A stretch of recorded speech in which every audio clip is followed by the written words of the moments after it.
In July of 2020, I decided to finally give up smoking the green. Ever since I took my first puff at the end of 8th grade out of a device created with a Gatorade bottle, I had been hooked. We'd get it for free from my friend's dad who grew it, poke a hole in a can or gut a highlighter and use it like a pipe, and sift through the dense woods of my local park until we were sure we were in the clear to smoke privately. As the years went on, the devices that I used to partake in this activity, the quality of the bud, and the people that I did it with all changed. But one thing remained constant through it all: my identity as the stoner kid. It's what a lot of people knew me for when I was a teenager. Whether I was doing it in my garage with my friends when my parents weren't home, at a friend's house whose parents didn't care at all, or just by myself when I was bored, practically half of my waking hours from the ages of 14 to 23 were spent high.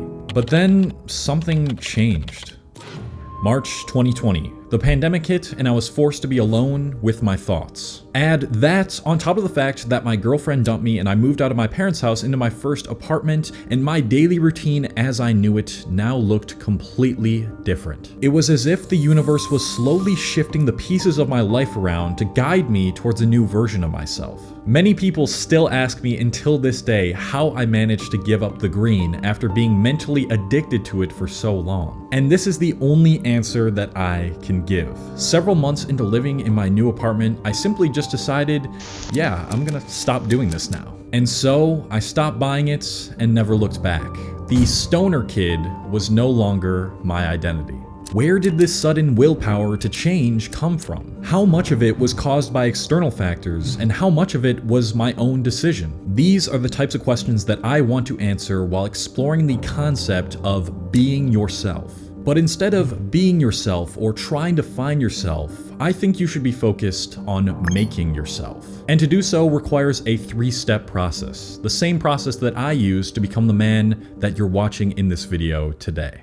Step 1. Realize you can never truly find I. The way in which most people define who they are is whatever encapsulates this bag of skin. But the deeper you dig, the more problems you find in that way of thinking. For one, we don't really know where our consciousness resides. Does it reside in our brain or somewhere different entirely? And how can we even define consciousness? When you try to answer these questions, you find just how much what you consider to be you is defined by what you consider to be not you. To explain more thoroughly, we only know the separate concept of I exists because people in our environment tell us who we are, which is not them, and how we should think and view things outside of us. They say we are Mary, Joe, Caleb, or Cole, and they start this from the time we spawn into the world. From then on, we start seeing everything outside of us that we don't have voluntary control over as not me. It's not you who mowed the lawn this morning, that was your dad. And yet, so much of yourself can be seen inside your dad.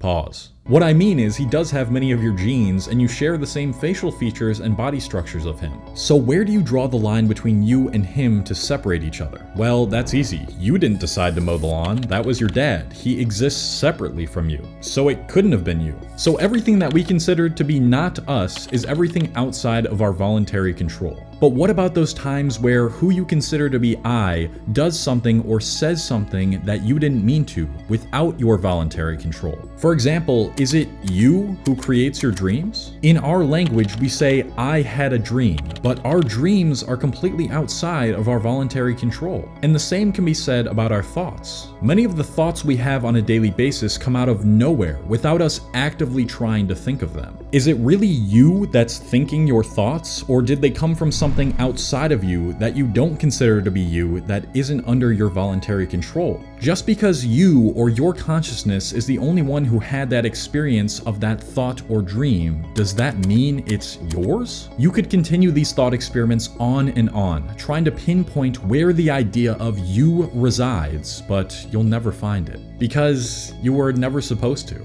The truth is, who you are is an illusory thing that exists at this exact moment, that changes with each moment passing by. And what your body looks like, your thoughts look like, and what you consider the external world looks like in this moment is a culmination of every thought you've had, involuntary and voluntary action you've had happen to you or have done yourself, and environments you've found yourself in over time. Put much more simply by Robert Pantano, creator of the Pursuit of Wonder YouTube channel, being who you are is being who you become, and then being who you become and then being who you become, a continual process of being someone else.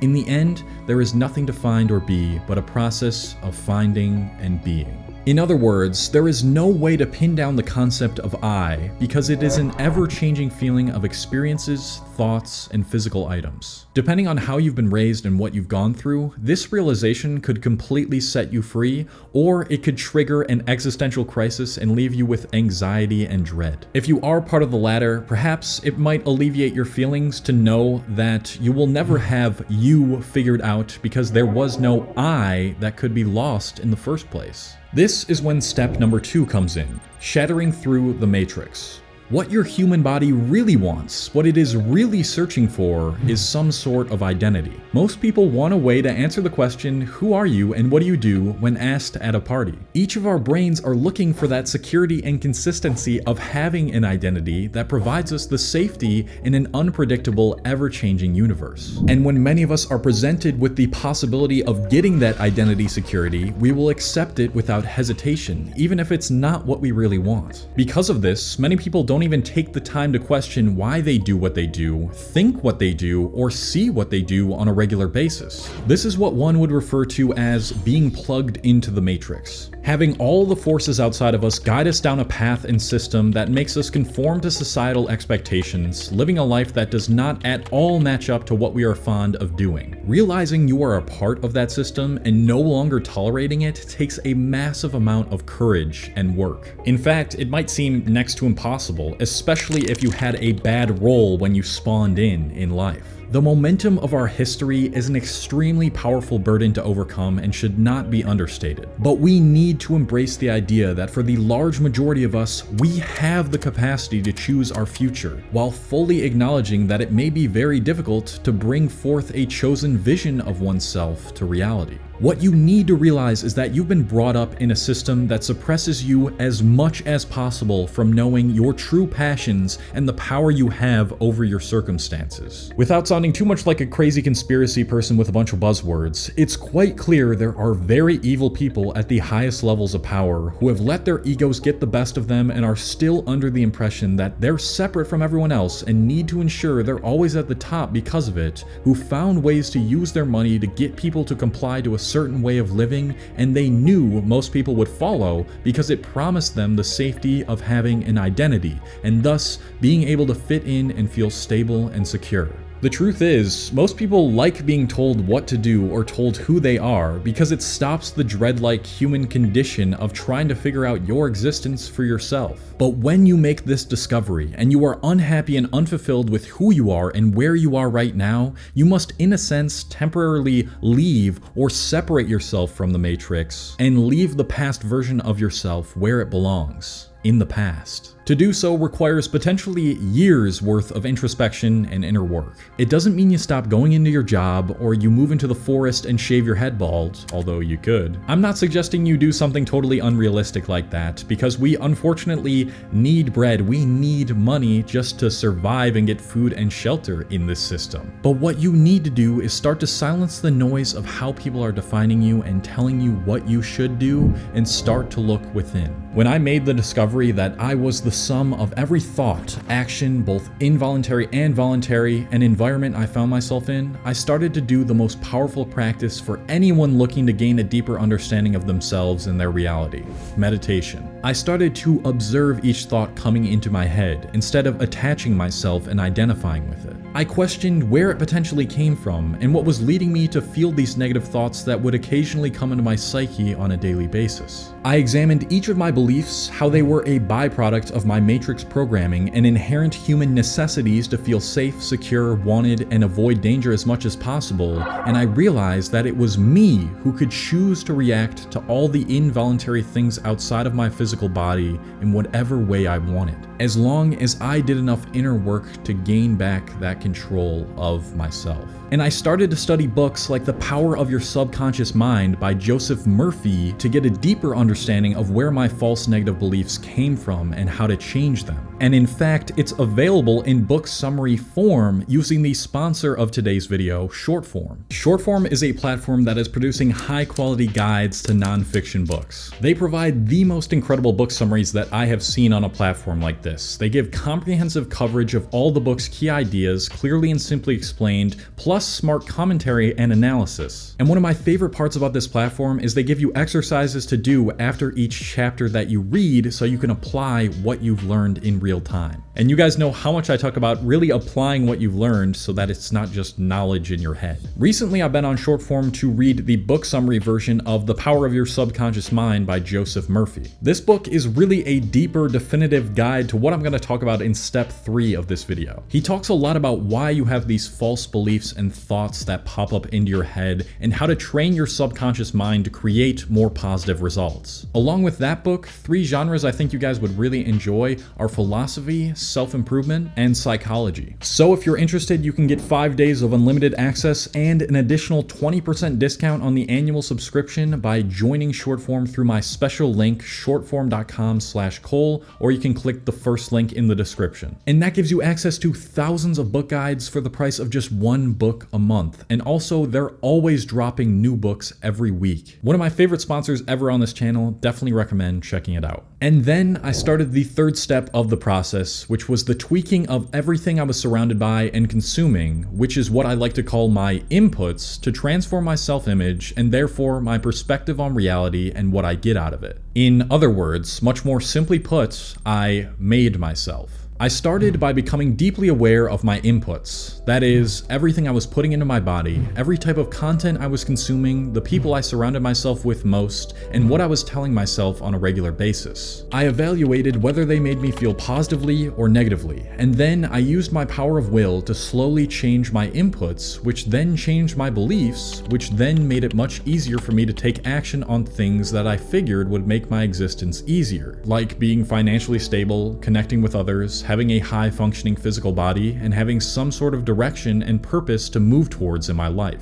It takes a combination of change from both within and without, but starting to take action to change the things outside of you that are influencing your mind and body is a great way to start. To give you a good example of this, let's circle back to the story at the beginning. From what we now know in this video, it just so happened that my environment that kept me tied to my stoner identity changed. I moved from the house I grew up in, where old Cole resided, into my own place. There was no remnants of stoner Cole here. The people I was now surrounded by changed. Because of the pandemic, I was forced to be alone and sit with my thoughts and thus get closer to my true nature and how weed was simply an addiction. And because I moved out and was making just enough to pay rent, I was more inclined to stay focused on my work and look for solutions to make more money doing what I enjoy. Fate or determinism, whatever you want to call it, pushed me to use my free will to finally say, you know what, I'm done being this version of myself now. In terms of quitting weed, I absolutely got lucky. It just so happened that enough changed in my life that I was able to shed that old stoner identity with ease. And there's many other unseen forces, call them luck if you want, that have played into me becoming the man I am today. But you will most likely not get this sort of radical change without much more effort than I had to use to stop smoking. You cannot bank on having a situation like mine happen. It is up to you to take back your power to change your circumstances, the power in which you have but is suppressed within you,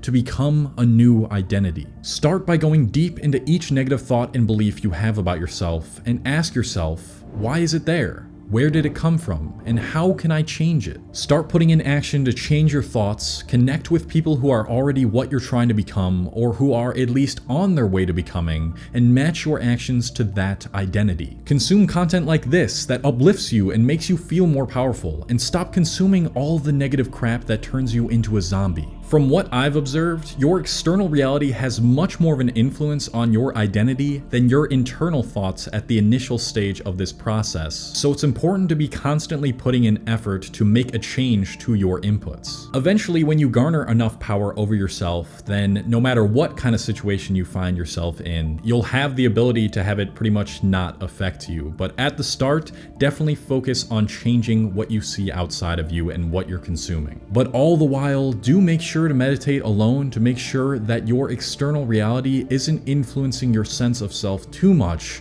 and you're still staying true to your core values. Remember this, you are just one thought or action away from becoming someone completely different. Let this video be your push, your catalyst to have that first different thought or take that first step down a more desirable path. Just like how all those external things were the catalyst to me changing my stoner identity. You might not know exactly where you're going, or even if it's the right thing to do, but it's way better to have tried shooting for a reality that makes it easier for you to induce feelings of joy, even if you never reach the full potential of that reality, than to have never tried at all and live in a version of yourself that is not serving you.